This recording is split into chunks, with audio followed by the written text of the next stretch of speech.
The multinational security support mission to Haiti Force Commander Godfrey Otunge, who returned to the country on Friday night, has sought to downplay the challenges faced by his officers less than a week after Kennedy Mutuku Nzuve was killed in a road accident during a towing operation. In communication to the UN Security Council, however, Kenya's mission detailed crippling logistical challenges as flagged by the UN Secretary General Antonio Guterres in February. On a wing and a prayer.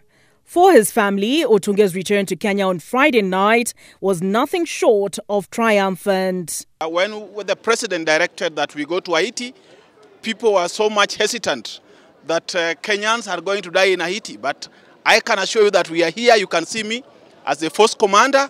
I think the decision of our president to decide that at least we go and support our African country in the Caribbean was a wise decision.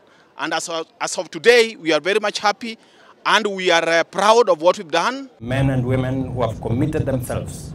While the Kenya-led security mission to Haiti may have won some battles, the verdict is clear. They are fast losing the war on gangs. As it is, we have teething problems that are being addressed by the donors. What Otunge has described as teething problems have meant the difference not only between success and failure of the mission, but have had life and death implications for Kenya's police officers. The second officer that has died is the one on Sunday. We had a road accident that died as a result of a road accident. He's called Kennedy Nzuve, and we are preparing on how to bring his body back home. The third one is the missing in action. Kenyan officers who have borne the weight of the mission are burdened by vehicles donated by the US, ill-suited to the environment in which they operate.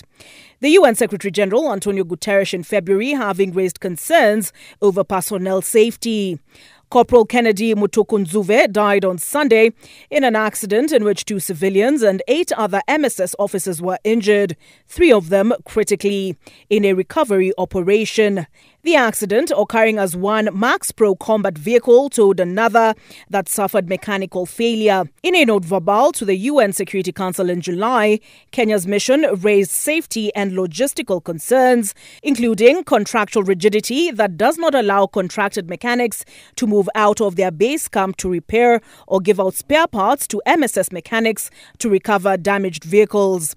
This leads to paying charges of up to $10,000 to tow a single vehicle. Kenya writing to the UN Security Council that a significant shortcoming is in the lack of sufficient numbers of operational equipment and vehicles that support the officers. Currently, the force commander can only deploy up to 200 officers at a time. Furthermore, the diplomatic communication continues to read, as attested to by the UN Secretary General, available vehicles have limited agility, leading to exposure of officers during operations. If that were not enough, Kenya advised the UN Security Council that the MSS does not have armored ambulances and have had to improvise troop-carrying vehicles to retrieve officers injured in theatre. In previous communication, Kenya threatened to pull out of the mission unless funding and the attendant logistical shortfalls were addressed. An attempt to transition the mission to a UN peacekeeping mission failed. The US has indicated that the present mission will be replaced with a new force whose logistical funding will be guaranteed by the United Nations. Olive Burrows, Citizen TV.